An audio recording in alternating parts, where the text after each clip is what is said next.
right, loving the journey, loving the journey. That's what we're talking about. And we are talking about these, well, you know, these little concepts like, you know, what is God? And how does it all work anyway? And why are we here? And just, you know, we just thought we'd tackle a few little things at the beginning of the year.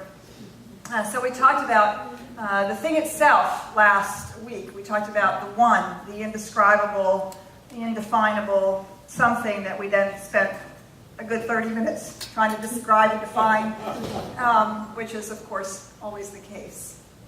So as we take a look at how the one, then we want to ask ourselves, well, so like, yeah, so how does all of this come into being? If it's all one, if there's just a oneness, and it's inherently love and joy and an impulsion for creation, which is great, but how does all this come about? How does all this happen? And what does that mean for us? And so that's what we're going to talk about this morning. We're going to talk about how does it all work. We're laying out, as you can tell, we're laying out a little bit of a cosmology, a different idea about the cosmology, about the universe, and about the divine, and how those two things are a part of the whole. And today we're going to talk about how does it all work. This symbol that you see up here, you also see reflected up there on our monument wall. You see it around in our center. This is the Science of Mind teaching symbol.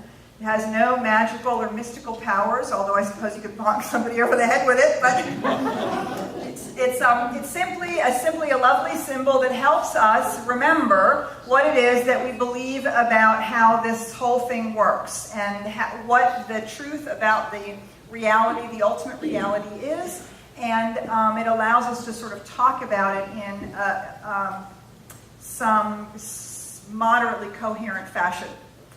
So the circle represents the oneness that we spoke about last week, that everything is a part of the whole, and it's all a part of God, it's all the one thing.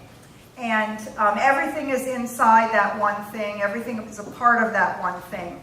So unlike Christianity or Judaism, other traditions that are monotheistic, Science of Mind is a radical monism. That means there is only one and there is nothing else but that one.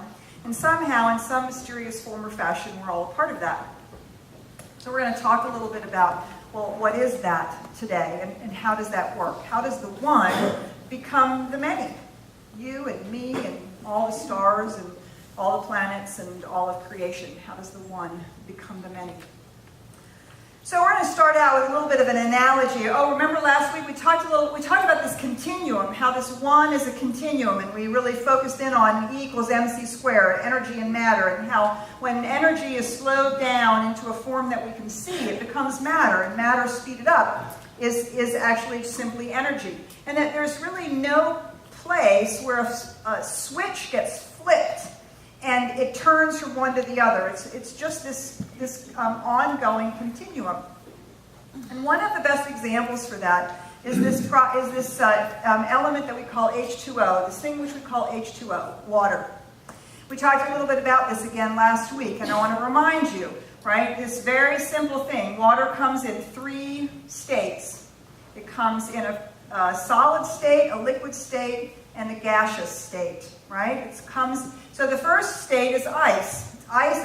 It's hard, it's unmalleable, and it simply is frozen in that figure. Whatever that shape is, ice is frozen into it. But it's H2O, right? Still, the property of it is its essential nature is still H2O. When you heat it up a little bit, and it starts to thaw, and what do we get? We get water. Now, unlike ice, which is permanently fixed in some form, water is completely malleable. What do we know about water? Well, we know about water is that it seeks its own level. It constantly adjusts itself. Water, you can pour water into anything, and it will fill it up. It will find all the crevices and go into all the places and take exactly the shape of whatever you pour it into. And so if you want to go the other direction, make water into ice, right? It doesn't matter whether you make an ice cube tray, whether you use an ice cube tray that's square, or whether it's round, whether it has little hearts in it, or little Mickey Mouse ears, or even like guitars. We found ice guitar-shaped ice trays in Colorado. Of course, we had to bring it home to my son. So, and the water doesn't care. The water doesn't say, you know, I don't want to be a guitar today. I refuse to freeze. Because I don't like being a guitar. And the water doesn't say, you know, you really didn't do your prayer or meditation this morning. So, yeah, I'm thinking I'm not going to freeze for you today. And the water doesn't say, you know, you weren't very kind to your mother yesterday. I'm not sure you're a very nice person, so I think I won't freeze for you today. Right? You put the water into an ice cube tray of any size, shape, or sort, you stick it in the freezer, and what's going to happen?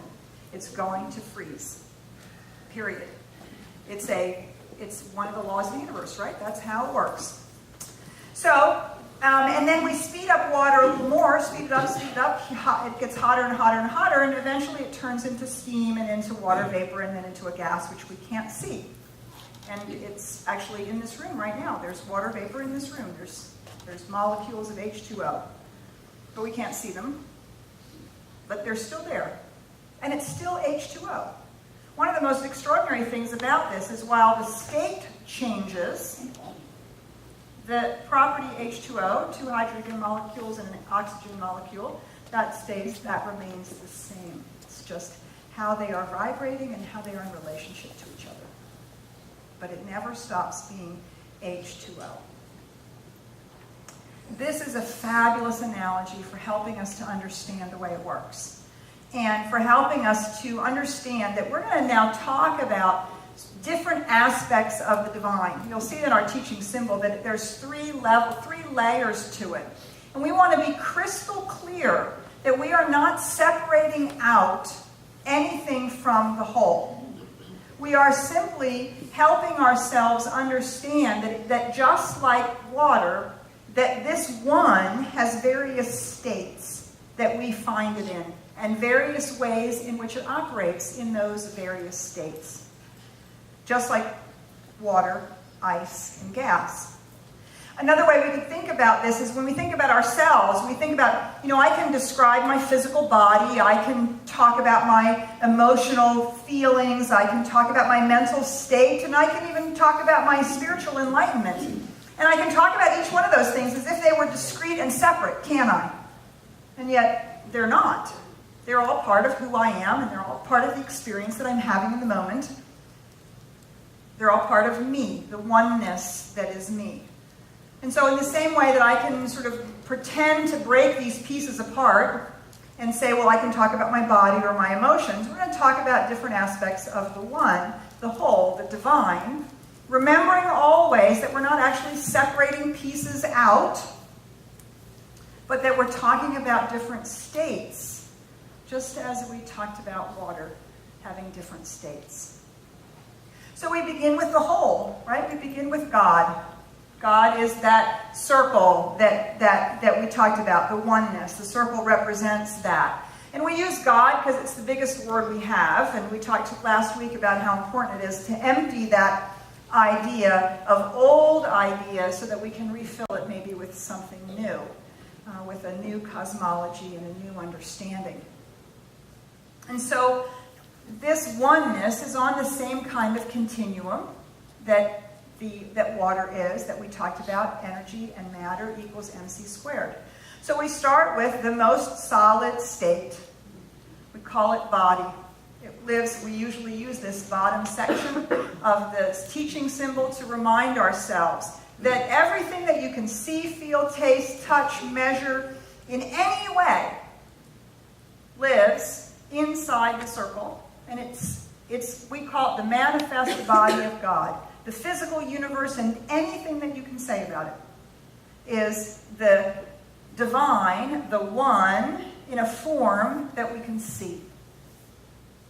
And then there is this form or this aspect of God that is malleable like water. We call it soul or the law. And it is completely malleable. It takes whatever form is impressed upon it. It takes whatever intention, whatever idea, whatever thought is impressed upon it.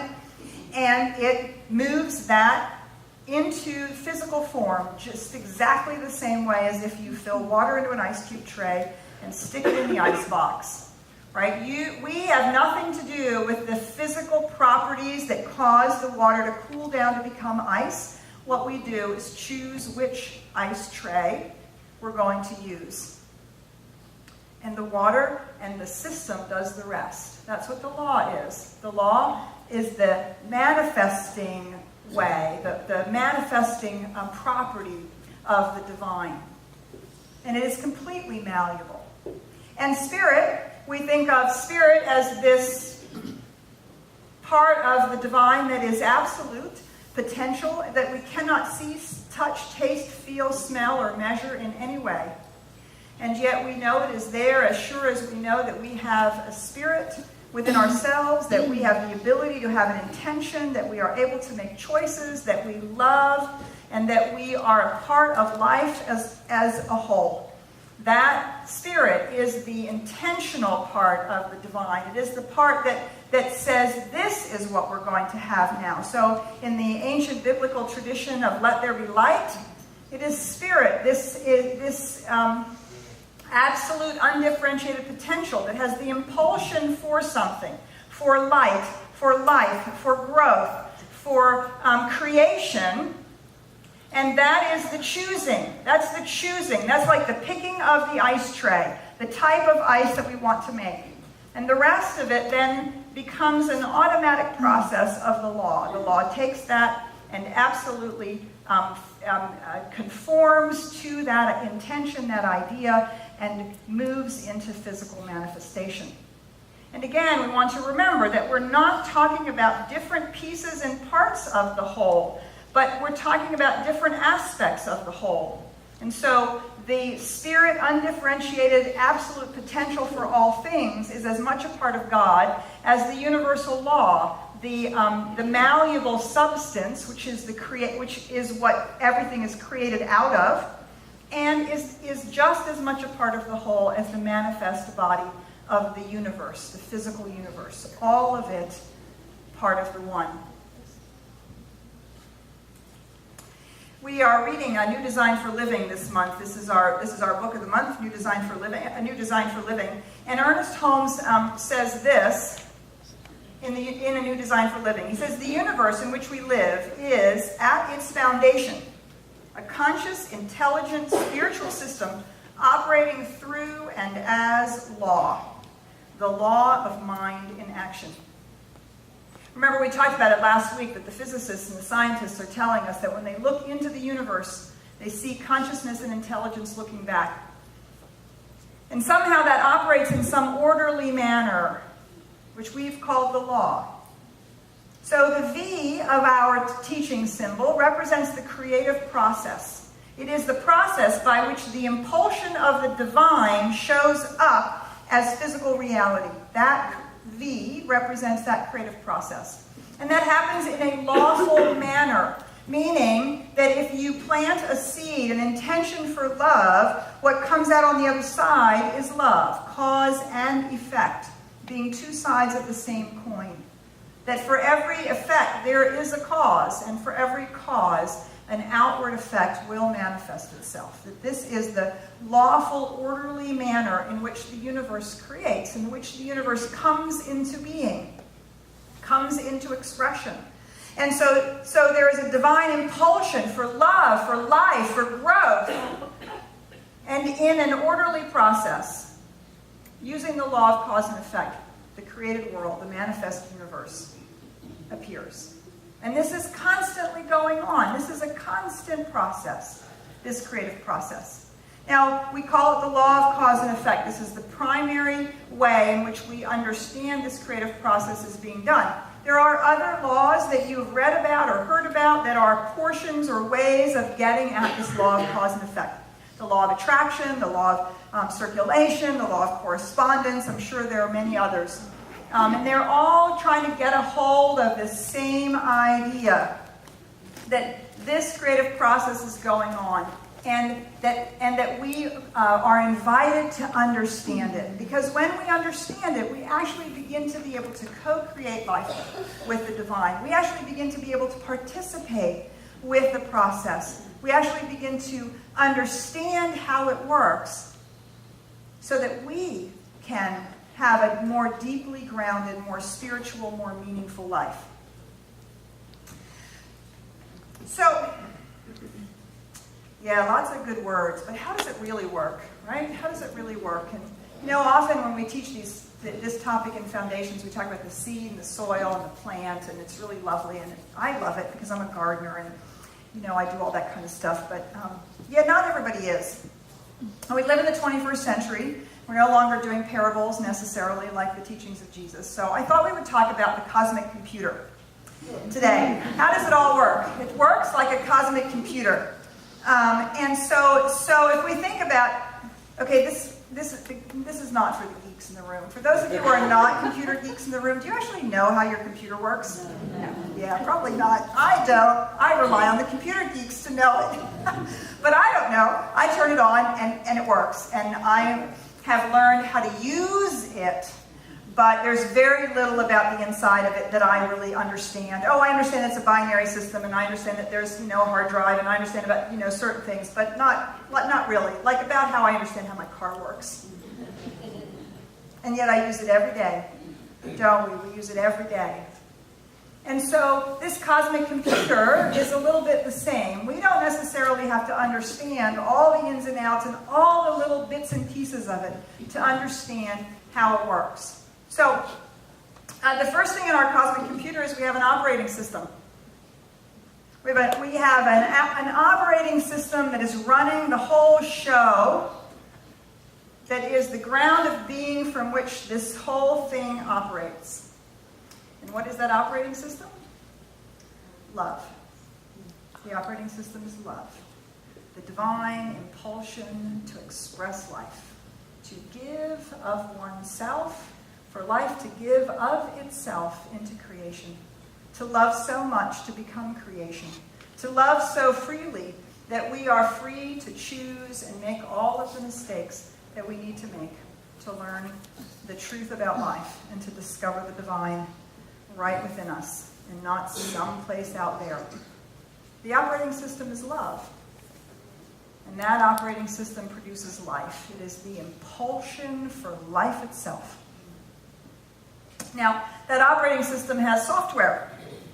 We call that software the law of cause and effect. The software is how love makes itself manifest in the world through the law of cause and effect, through the impulsion of the intention that we have, and then it manifests itself in some form or fashion. And this out here, we could think of as the hardware. This is where all of it's taking place. It's taking place in this physical arena. This is the place in which all of it's happening. So we can think of this as the hardware on the universal scale. So we have an operating system, and we have software, and we have hardware. And that's what's happening sort of on the cosmic realm, on the universal realm.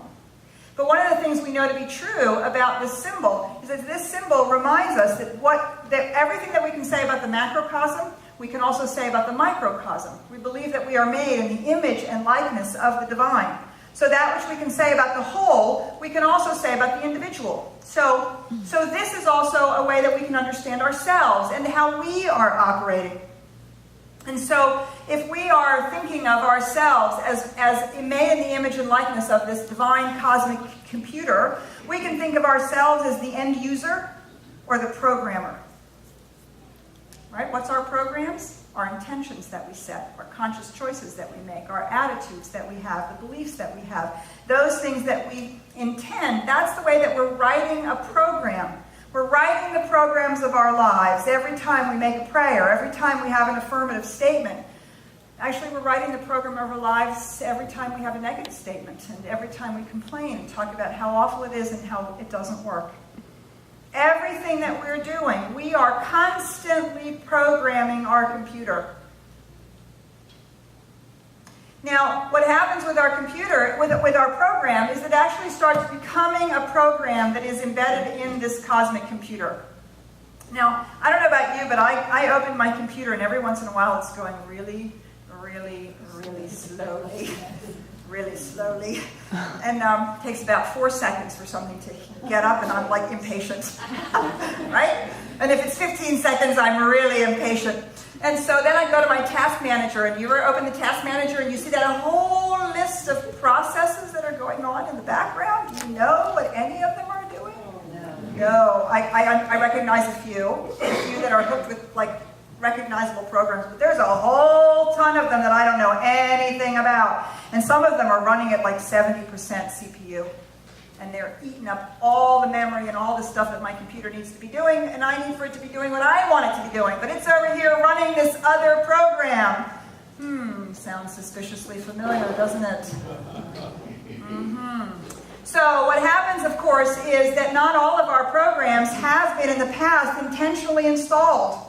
They were installed by our parents or by our society or simply by the fact that we're human beings, or they were installed by our own false beliefs, our own fears, our own sense of inadequacy, whatever. We installed all these programs while we were going along, or we allowed them to be installed, and now they're all running in the background.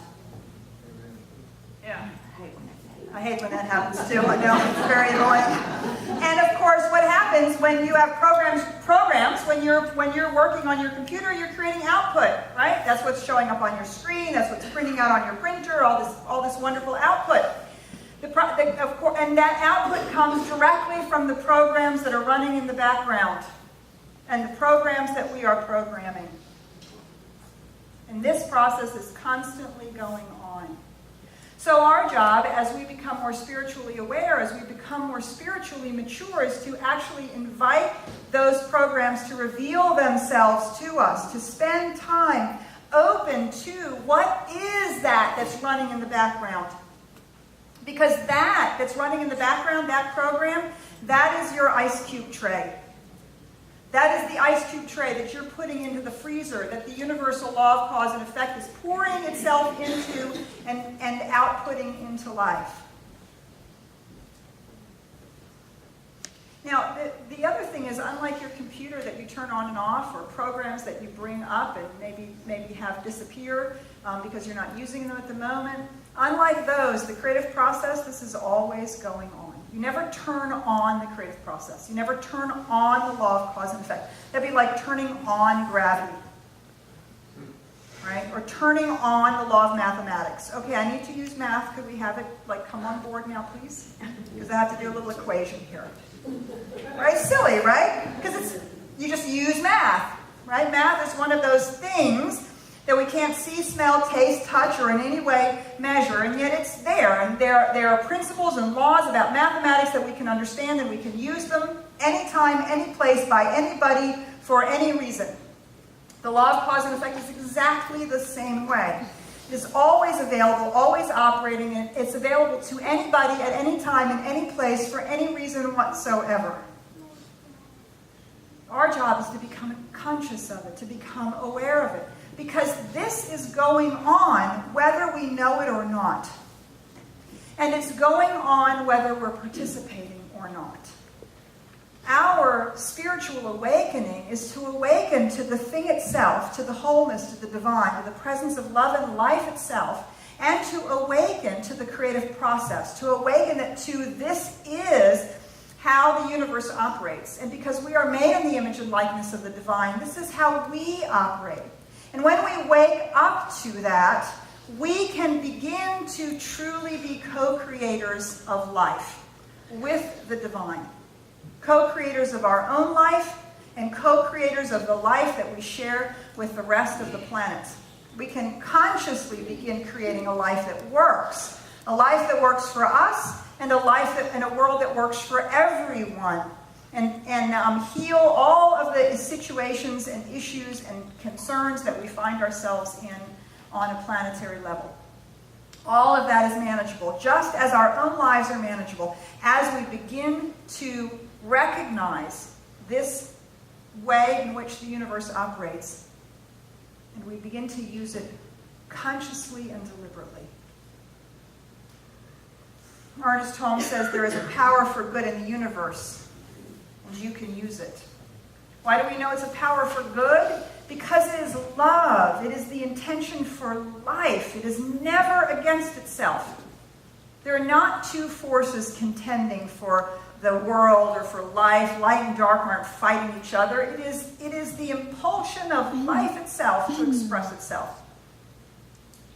There is a power for good in the universe because it is for life, and all we have to do is get on board and utilize the creative process more and more and more to align ourselves with that life, to align ourselves with a love that is seeking to express itself as us, to do the good work that is seeking to pour out of our hands, and to speak the good words that are seeking to pour out of our mouths.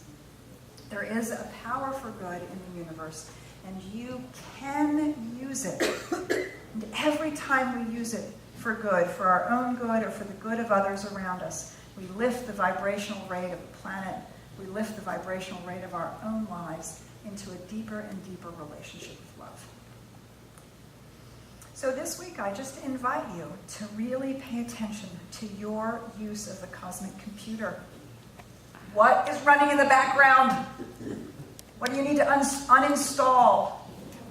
What do you need to install? Oh, and let me ask you this question. Is your operating system, is it based on love? Is that your fundamental operating system? I invite you this week to pay attention, because there is a power for good in the universe, and you can use it. Let's pray.